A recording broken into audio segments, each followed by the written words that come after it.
On Capitol Hill, the Senate returns today after a 2-week recess. The House is back tomorrow. Lawmakers have a lot on their plates, including the $95 billion foreign aid package that was left unresolved.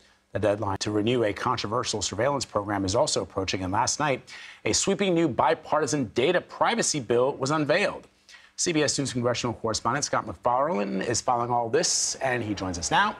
Scott, what is the latest on this emergency funding, specifically as it relates to Ukraine?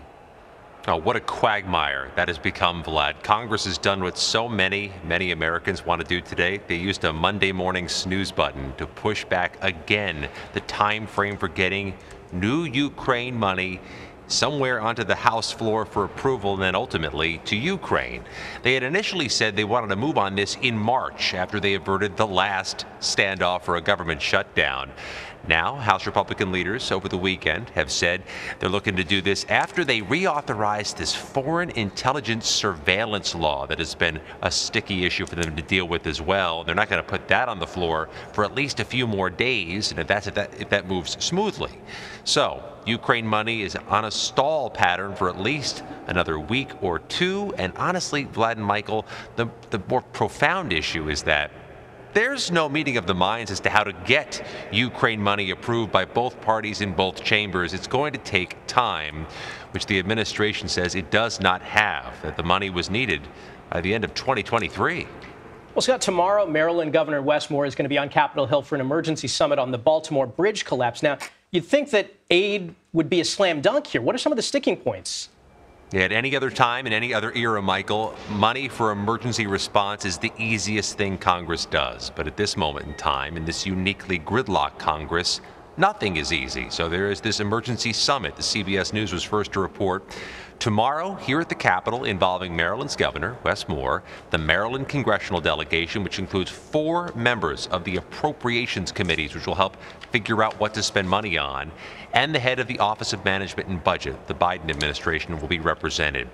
Top Republican in Maryland's delegation, who's on the House Appropriations Committee, tells me he wants nothing more than $100 million, $100 million or less, simply to focus on clearing the channel, reopening the port.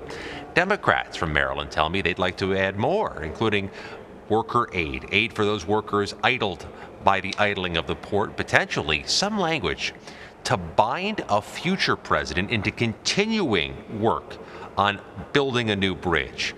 That is some controversial stuff, and we'll see how fast that can move through a Congress which historically moves quick in emergency responses, but this year, Vlad and Michael, moves quick on nothing. All right, let's talk about the latest on the foreign intel surveillance legislation. Where do things stand? It's got a catchy acronym. It's called FISA. This has been jammed up for months in Congress. There's a deadline, April 19th, to renew the government's ability to do intelligence on overseas enemies, those who are international. But there have been some battles inside both parties over what to include in that renewal. Michael and Vlad, there's concerns that maybe some of this law catches innocent Americans in the crosshairs of surveillance, and they want to protect against that. But over the weekend, there seemed to be no consensus on how to make the law tough enough on foreign enemies but not catch Americans in the crosshairs. This is going to consume the week here in the U.S. House. All right, Scott MacFarlane, thanks for keeping us updated.